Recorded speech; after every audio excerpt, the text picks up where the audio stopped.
I was taught from the Bible, those who bless Israel will be blessed, and those who curse Israel will be cursed. And from my perspective, I want to be on the blessing side of things. It's a conflict that's been going on for a long time. I think people are trying to justify it with religion. I believe you will hear from heaven, and that voice is far more important than mine or anyone else's. Is the only way he's going to hear from God is if he opens a Bible. Israel's telling the region, we rule you, we own you, we make the rules. These are moral monsters and religious lunatics. The annihilation of Israel is certainly part of the mullah doctrines, and we have a doctrine to defend ourselves. Has the entire world lost its mind? Is war ever morally justified? Up to the Second World War, no question, was morally justified. Yeah. The heavy reality of war that I don't think we should ever speak lightly of. You know, as Jesus himself said, those who live by the sword will die by the sword. Amid the tensions and debate over US support for Israel's war with Iran, many public figures have invoked religion. As the first bomb struck Tehran last week, it was "Pray for Israel" trending on social media, bolstered by scores of the lawmakers who actually want the war to escalate. Mike Huckabee, the US ambassador to Israel, told the president that God's voice should make the decision on US intervention. Many influential critics of the war have invoked Christianity in the opposite direction. Others, of course, blame religion for the very fact there's conflict in the Middle East at all. Well, to put some kind of sense around all this, I'm glad to say the Reverend Franklin Graham, president of Samaritan's Purse and the Billy Graham Evangelistic Association, is with me in London in the studio. Welcome to you. Thank you, Piers. First time I think I've had you here in the studio in London. First time. How are you? Doing very well.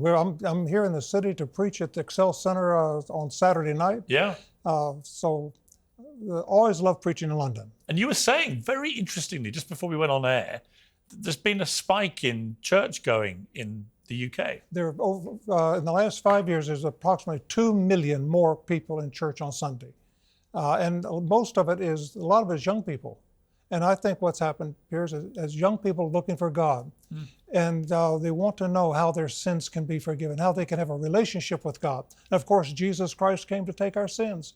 And he died and shed his blood on the cross for our sins. He was buried, but on the third day, God raised him to life. You know, if a person repents, turns from their sins, and by faith accepts Jesus Christ, God will forgive your sins.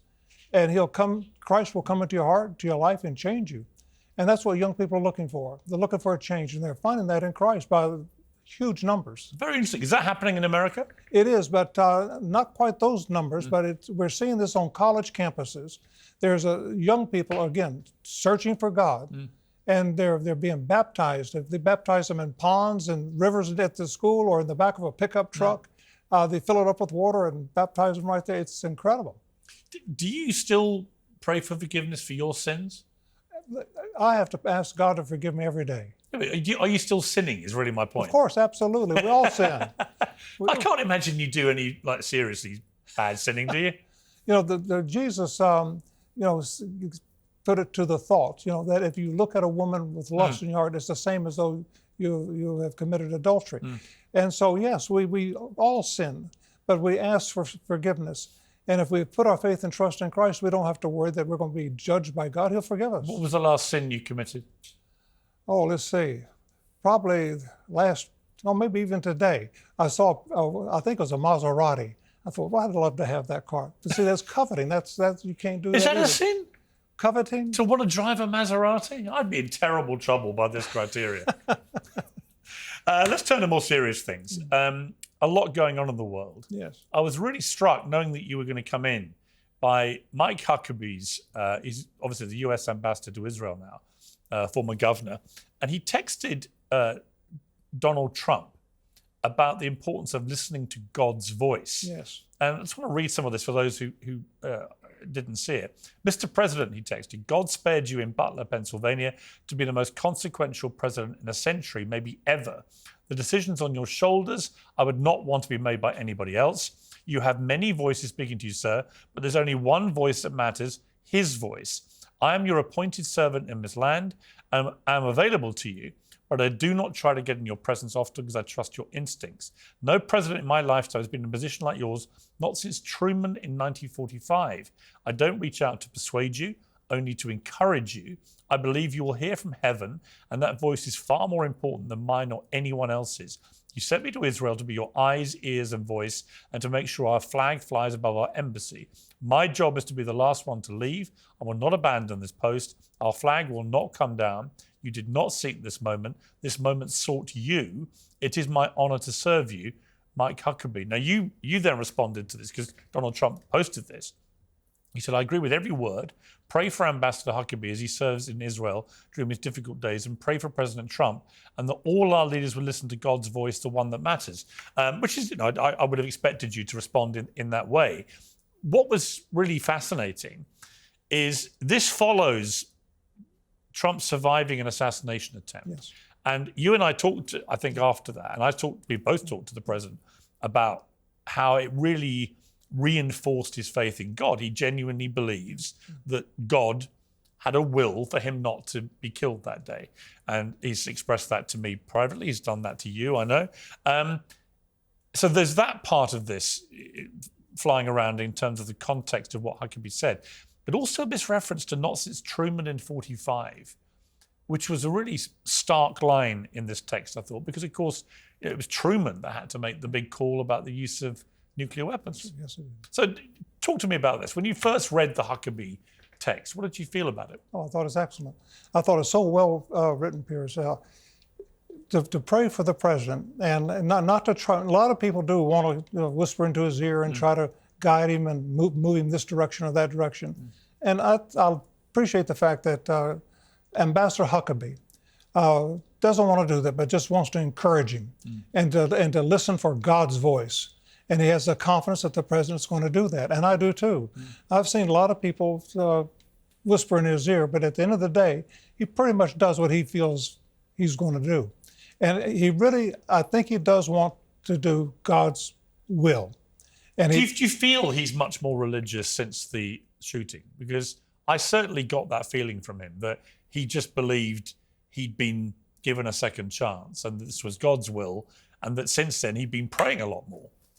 I believe that. And I encouraged him before the election.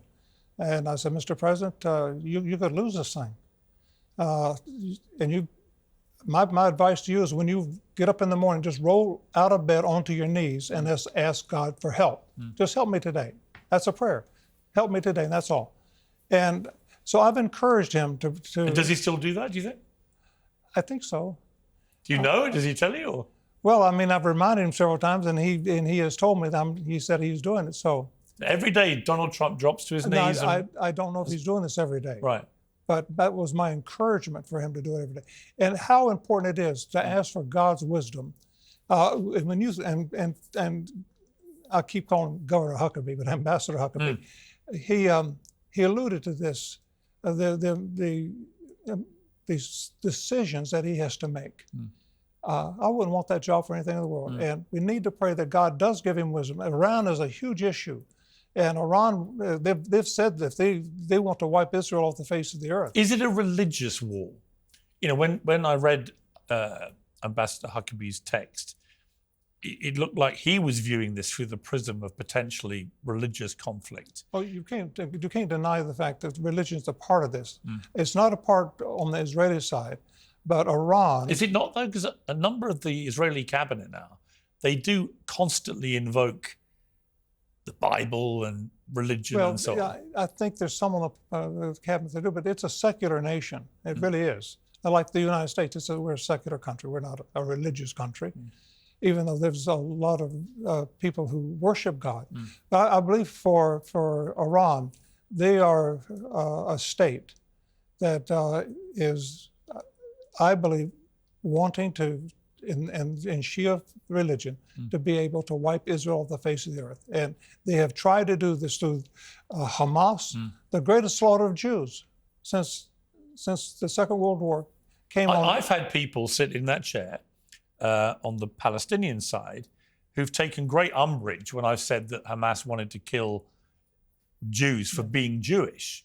They said they wanted to kill Israelis because they blame them for the occupation. In other words, they were trying to remove the ethnicity and religion of the targets and making it more about the fact that they believe they've been the victims of an illegal occupation, and that's what the attacks were about. I just don't accept that. I think there was clear, and there has been from the rhetoric of Hamas, they clearly want to kill Jews for being Jewish.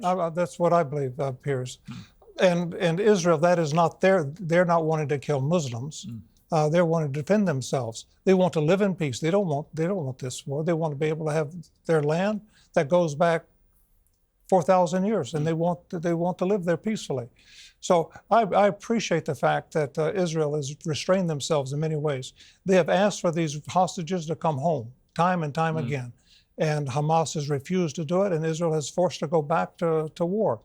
And they continue to try to humiliate these hostages that are still left, the handful that are still there. We need to pray, Piers, that this is a dangerous period of time in our history. And you think the fighting with Iran, we look at what's happening in the Ukraine, Russia, and the war with Gaza, Hamas. You take these changes now in Syria. I don't know where that's going to go. As a man of faith, obviously, the most famous people of faith in the world, is war ever morally justified? I believe so, absolutely. I think the Second World War, no question, was morally justified. Yeah. Enough about 9 to 5. What about the most important bit, the 5 to 9? It should be the most comfortable part of your day, and today's sponsor can help. Cozy Earth's bamboo sheets are temperature regulating and designed to wick away both heat and moisture so you can sleep several degrees cooler. They're soft, breathable, and guaranteed to give you a more comfortable night's sleep. They also have high-quality breathable clothes for all-day luxury. You can try it all risk-free with Cozy Earth's 100-night sleep trial and a 10-year warranty. If you don't love their products, you can return them hassle-free, but trust me, you won't want to. Luxury shouldn't be out of reach. Go to CozyEarth.com and use code PIERS, P-I-E-R-S, for up to 40% off. Cozy Earth's best-selling, temperature-regulating sheets, clothes, and more. You will feel the difference on the very first night. That's CozyEarth.com, promo code PIERS. Stay cool. What's the line for you? I mean, many people think what's happening in Gaza now, I'm one of them, has gone way beyond a proportionate response. That the civilian deaths that are ratcheting up every day with no apparent end to this. That at what point does that go from being a moral self-defense to something else? I blame Hamas, which is controlled by Iran, so you have to go back to Iran. Iran is responsible for Hamas. Hamas controls Gaza. The people in Gaza, if they had a free election day, you think they'd vote for Hamas? No way. They don't want Hamas, but Hamas has the guns. And so all of this destruction is for 2 or 3 hostages that are left. All this bombing and destruction and killing is for those people. If they would let them go, it would stop tomorrow. But do you think it would? Because we're now hearing rhetoric from people like the finance minister Smodrich, which sounds very genocidal. That they're talking about cleansing the Palestinians out of Gaza. I mean, that's ethnic cleansing. Well, yes. Is that morally justified? No, I don't believe in that at all. But I believe that Gaza is going to not be a place you can live. When you think of the bombs they destroyed most of it. And the ordnance that has not exploded that is there, it's going to be so dangerous to live there and to try to build. I think there's got to come up with something. I don't know how it's going to be. But there are countries that if they would be willing to take the people from Gaza, could give them the land and give them a place to work and live and have a brand new life, and that could happen. And what Trump was, I shouldn't call him Trump, President Trump, what he was saying, there's a little bit of truth to this, that it would take a long time to clean Gaza up, but they could clean it up and they could come back at some point. But it needs to come back under not Iranian control like it is today. Right. Finally, we've got a new Pope. He's American. Have you met Haven't met him yet. Look forward to it. Yeah. Are you planning to soon? Pardon? Are you planning to see him? I have no plans right now, but I'll look forward to it. Are you pleased as finally an American Pope? Well, I'm not Catholic, so... No, I am, so I'm pretty pleased, actually. Well, I think it's interesting. To do with a British one, but I'll take American first, you know. No, he's certainly an interesting man, and he's got a lot of experiences. I think you met the last Pope, Francis. Did, yes. What was that like when you were with him? I appreciate the fact of his focus on the poor, I really do. When I was with him, this was just before the elections, and he asked me, He said, Reverend Graham, we don't understand American politics. Which would be better for America, Kamala Harris or Donald Trump? I said, Donald Trump. He was kind of surprised. Why? I said, because he supports people of faith. Kamala Harris does not. And he looked at me and he kind of nodded his head. You know, he understood that. But President Trump does care about faith, whether you're Jewish, whether you're Christian, whether you're a Muslim, whatever he wants people of faith to be treated with respect. I was with him at the United Nations in 2019 when he spoke to the UN about faith, defending people of faith. And I appreciate that about Donald Trump. He cares, he really does. And then I think he's trying to live out his faith. And I really do believe he believes in God. I know that he believes God spared his life. Yeah, I know he does. He's told me that. Yeah. It's great to see you. Your show's on Saturday. Is it sold out? Can people still get tickets? Or we can still get in, yes. Yeah. So it's the XL. XL, and that starts at 6 p.m. on Saturday, which I believe is the 21st. So, well, good luck with it. Good to see you. Thank you, Piers. Thank you very much. Sir. Well, joining me on the panel now is Jason Whitlock, the host of Fearless with Jason Whitlock, Yishai Fleisher, who's the spokesman for the Jewish community of Hebron, and the Palestinian-American journalist and commentator Omar Baddar. Well, welcome to all of you. Jason, let me just start with you. Are we seeing a religious war here on multi-fronts in the Middle East? No, I don't think it's a religious war. I think it's a war between man, fallen man, and it's a conflict that's been going on for a long time. I think people are trying to justify it with religion, and I found it interesting what Pastor Franklin or Graham, was saying, and Mike Huckabee's email or text message, telling Trump to hear from God. And the only thing I would like for those guys that have access to President Trump is the only way he's going to hear from God is if he opens a Bible and reads the book. That is the word, that is the voice of God. That's where you can find it. And I'd ask him to start in Matthew 28 and realize that we have a great commission, and that has nothing to do with making war. That has to do with making disciples of all nations and spreading the word. And so those of us that are believers, it's great to tell President Trump to pray and listen for the voice of God, but we also need to tell him where the source is. And the source of the voice of God is in that Bible. And I'm a supporter of President Trump, but if he wants to know what to do in these times, he needs to be reading that book. Were you concerned, as I was, by the reference to Truman in 1945 in that? Very concerned. Because it can only mean one thing that he's getting at, which is that Truman had to take the monumental decision to deploy nuclear weapons in World War II. Yeah. I obviously wasn't alive in 1945, but my understanding of history is, Truman kind of an installed puppet, not the most competent person, and dropped a nuclear weapon on Japan that, there are people that, was that over the top? Was that way too much? Was that necessary? Was that one of the most evil acts America's done? You can debate that. But yeah, referencing Truman in that is the thing that kind of raised my eyebrow. Yishai Fleisher, I think you think there is a role here, clearly, for religion and history. Is that part of the motivation for what Israel is doing in terms of trying to recalibrate the Middle East?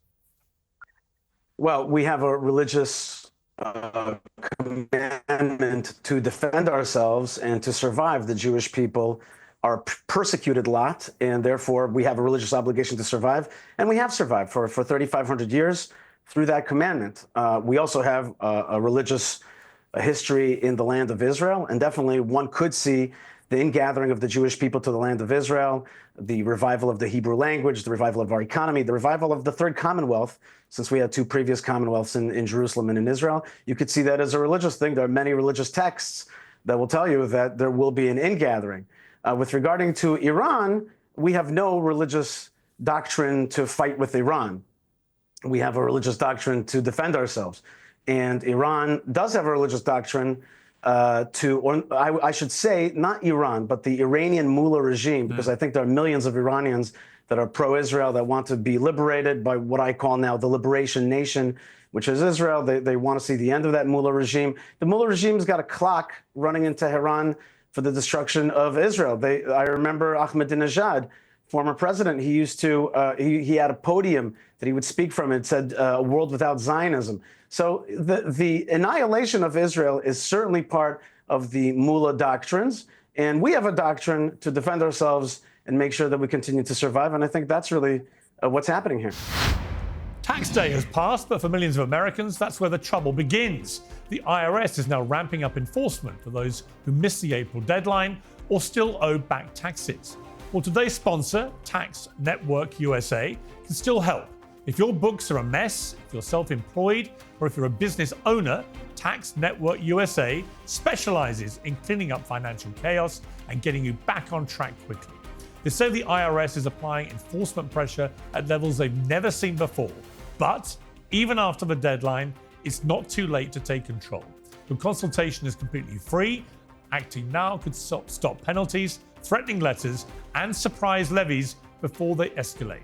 Call 1-800-958-1000 or visit tnusa.com/peers. That's tnusa.com/peers. Let Tax Network USA make the next move, not the IRS. You know, it's interesting, Omar, because I interviewed Ahmadinejad when he was president of Iran in New York for CNN. And I pressed him on exactly that point about him reportedly saying he wanted to wipe Israel off the face of the map. And he said to me what he meant by that, and I think Yishai touched on it, was he talked specifically about wanting to get rid of the Zionist regime. He said he wasn't talking about the whole of Israel. People didn't really believe him, but that was certainly the clarification he put to me.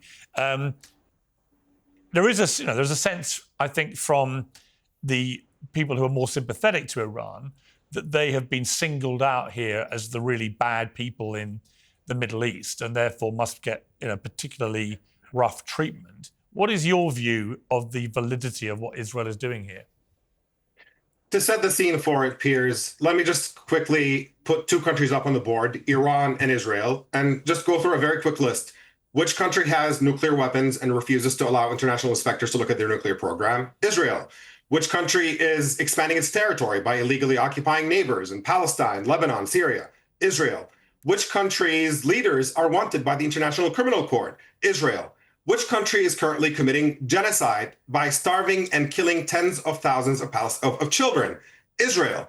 And look at who started this war between Israel and Iran. Israel did. So to look at this entire list and to try to concoct some mechanism by which you're claiming that Israel is defending itself by doing all this, has the entire world lost its mind? But there's one thing you're missing out. But Omar, hang on. You're missing out a pretty key component of all this, which is who has been funding, both financially and with weaponry, the Houthis, Hamas, Hezbollah, for many, many years, all of which have then used those weapons to attack Israel. And that's key. That's the key argument Israel puts up is that Iran has been the octopus, if you like, with all these tentacles to terror all over the region, all of them wedded to the same philosophy of getting rid of Israel.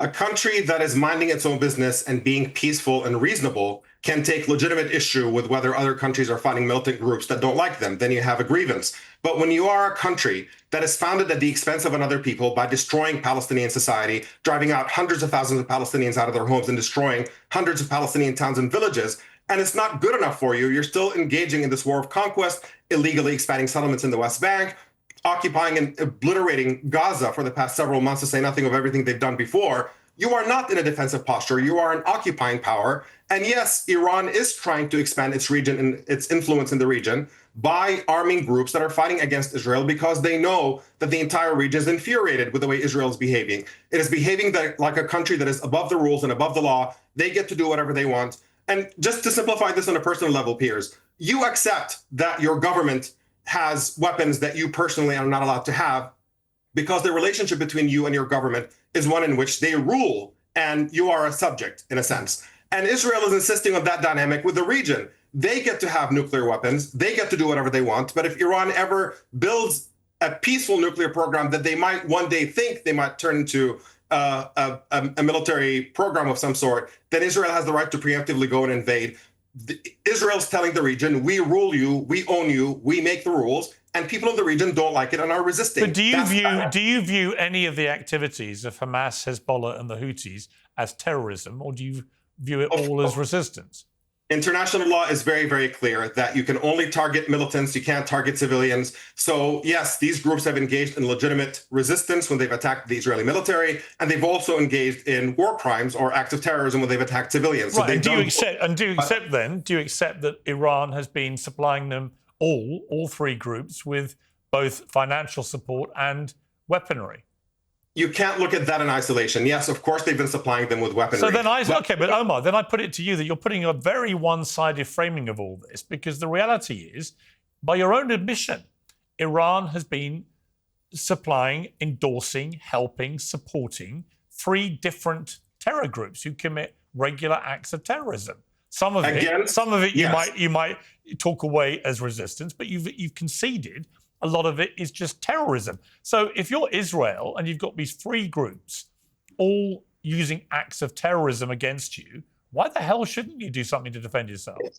If I'm Israel and I want to defend itself, I would stop engaging in the mass terrorism that the Israeli government is engaged in. You stop behaving like the biggest terrorist organization in the neighborhood, and then you are in a position to defend yourself. The problem is that Israel, once again, is not in a defensive posture. You can't claim to have an objection to terrorism when you yourself are engaging in the largest terrorism in the entire region. And to have, again, every single day for the past several days, for the past, a year and a half now, closing in on 2 years, every day there is a massacre of civilians and children who are being starved in Gaza, who are only looking for food. That's a country that wants to defend itself from terrorism. The entire thing is absurd. And the idea that there's any religious basis, that anybody's, whatever, people are free to believe whatever they want to believe, but there's elementary morality at the heart of every faith.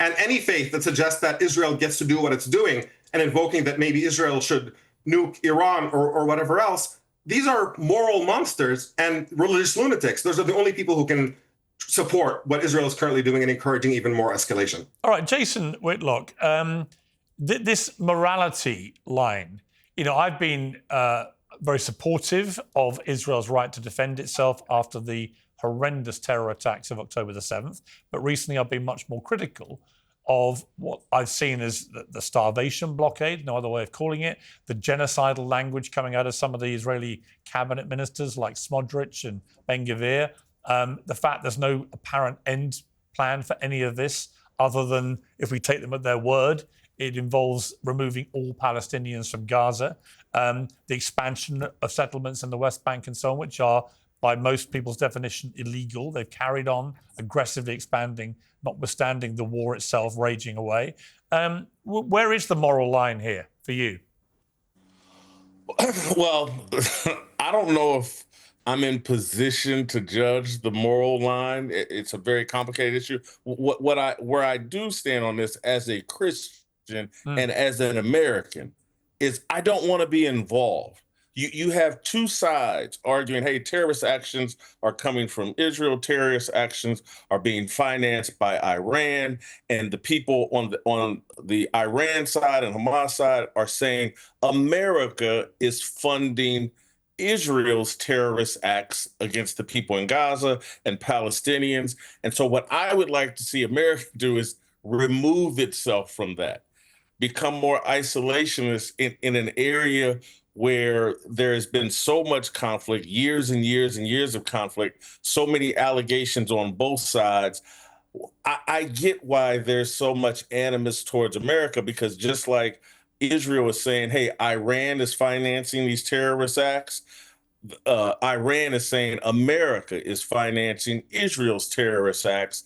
I'd like to be removed from that. We have a lot of problems here in America that we need to solve. I don't think we can solve the problems in the Middle East. We've been trying to do it for a long time and failing, and we've been financing a lot of regime changes and a lot of wars that end up impacting American young men and women, and things aren't getting better here in America. So I want to be more America first, more isolationist, and just move. You guys settle that. I'm not smart enough to settle that. Many of us carry around bulky, worn-out wallets that are uncomfortable and full of junk. The big question is why. Ridge wallets can hold 12 cards plus cash with zero bulk. They're made from premium materials like aluminum, titanium and carbon fiber.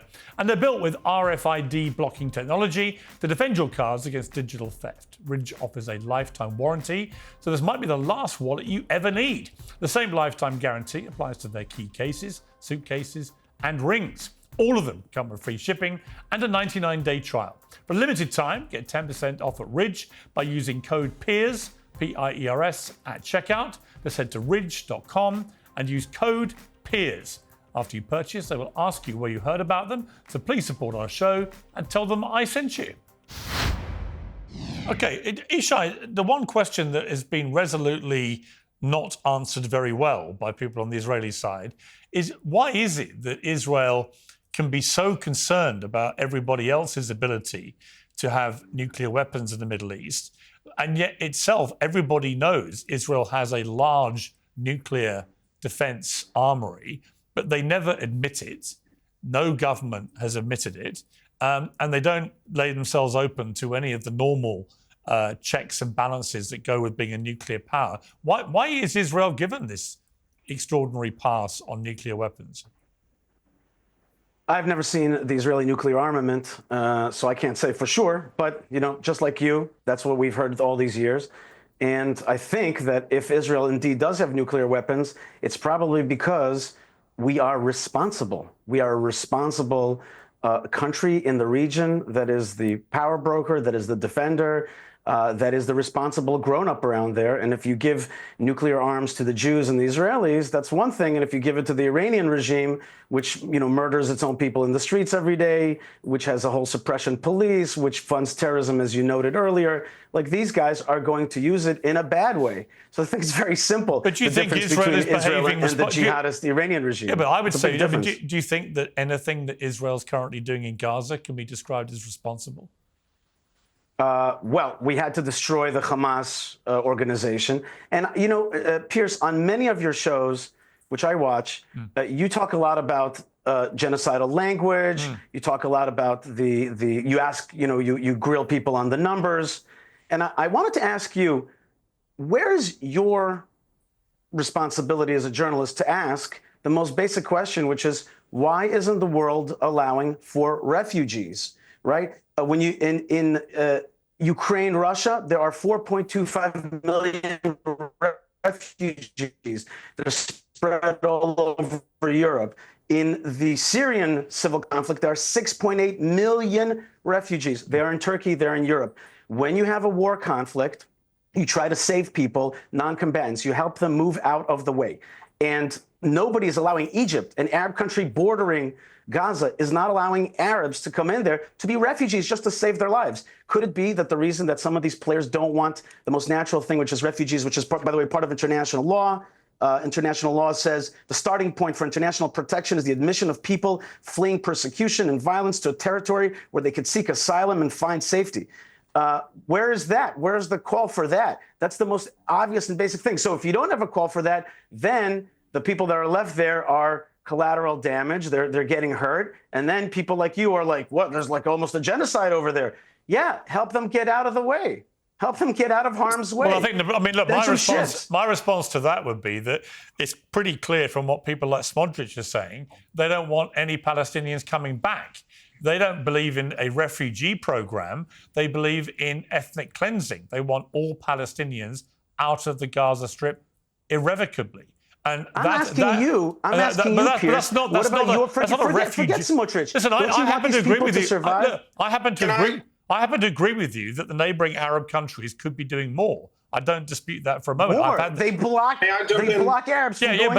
But I also understand why many Palestinians and many Arabs look at the situation and hear what people like Smodrich say and think that there is a bigger picture plan going on here, which is for ultimately Israel to take complete control of Gaza and to take complete control of the West Bank.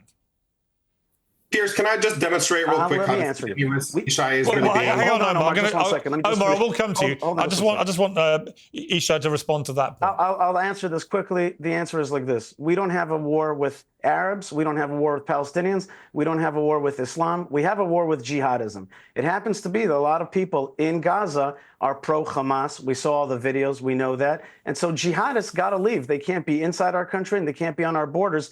They can't threaten us. That's who we're dealing with. I asked you a question about refugees to help save more people. That's what I want to see. I think that's what most Israelis want to see. And one last comment. Omar's point about the Iranian people suffering at the hands of Israel, well, that's not what the videos show.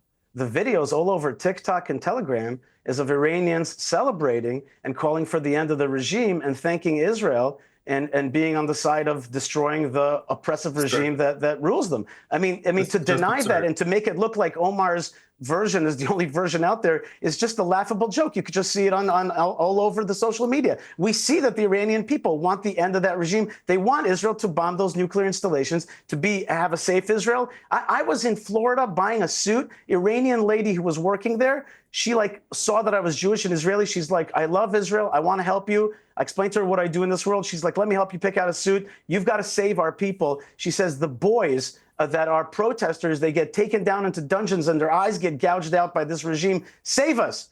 Okay, that's the lie that Omar's putting out there, as though there's two sides, Israel and Iran. No, there's millions of Iranians that are with Israel. There are millions of Arabs all over the world that are with Israel and want to see the end of jihadism.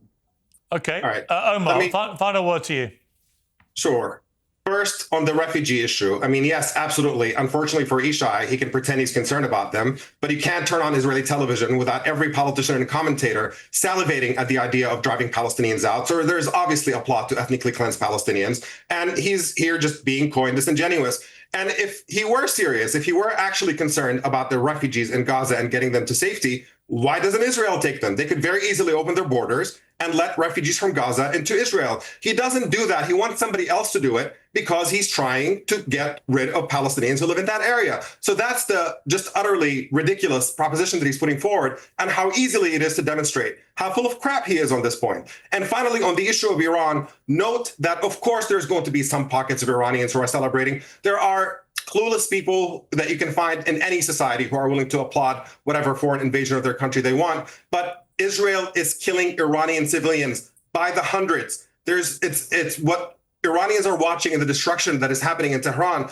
There's a rallying around the flag, even though many Iranians don't like their government. But when they see their country under attack by a foreign regional power that is genocidal, that is racist, that is an apartheid regime, and acts with impunity, that has the exact opposite effect, where there's going to be now even more support for the government to respond forcefully. So it's having the opposite effect of what Yishai is pretending, despite whatever 3 Iranian friends he has who are willing to applaud whatever he's doing. And Omar, you don't think that Iran and its leadership will be intimidated by Trump's threats, and you've linked that to their Shia theology. Explain that. Sure.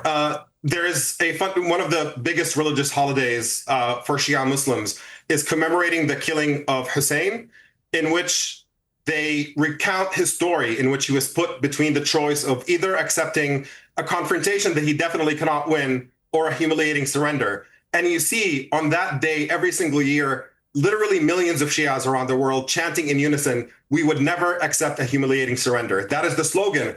And then Trump, who I think is probably being played by Netanyahu, pretending that this is a way to force the Iranian government to negotiate, putting out a call demanding an unconditional surrender from Iran, that once again has the exact opposite effect. It's going to trigger the sense of resilience and defiance within Iranians who are going to insist on resisting and fighting back. I think that's Netanyahu's plot. He's pretending as if this is a way to bring Iran back to the negotiations, but he knows that this is only going to push Iran towards further confrontation, and he is trying to drag the United States directly into this war because Israel knows it cannot win this war without direct U.S. participation. You know, I read an interesting piece in a newspaper today about the parallels between the Assad regime in Syria, which obviously had many years of civil war, but last December, it all very, very, very quickly led to Assad leaving the country. So when it happened very fast, and it was driven by an uprising amongst the Syrian people. You know, you could see a situation an extra scenario here, Omar, I think, where if enough Iranian people take exception to what has been done in their names, that the regime, since 79 in Iran has been going pretty much the same length of time as the Assad family ruled in Syria, it wouldn't surprise me if you saw a similar kind of scenario that we saw in December in Syria happen to the leadership. I think those are very, very different situations. In Syria, the ruling party belonged to a religious minority in the country. They were fairly unpopular. They were very brutal. And frankly, they were helped to stay in power by regional support, not authentically through the population. Now, there's no denying that the Iranian government has a bad human rights record, and the country is divided in terms of support for them, but they are not as fragile as the Syrian government. Okay. They do have deep roots in the country, and they have significant support in addition to that significant opposition. So it's a very, very different situation. I've got to leave it there, but thank you all very much indeed to my panel. I appreciate it. Let's speak now to the biblical scholar and historian Wesley Huff. Wesley, good to have you back on Uncensored. A lot of people theorizing that there is a religious component to everything that is going on currently in the Middle East. Do you think that?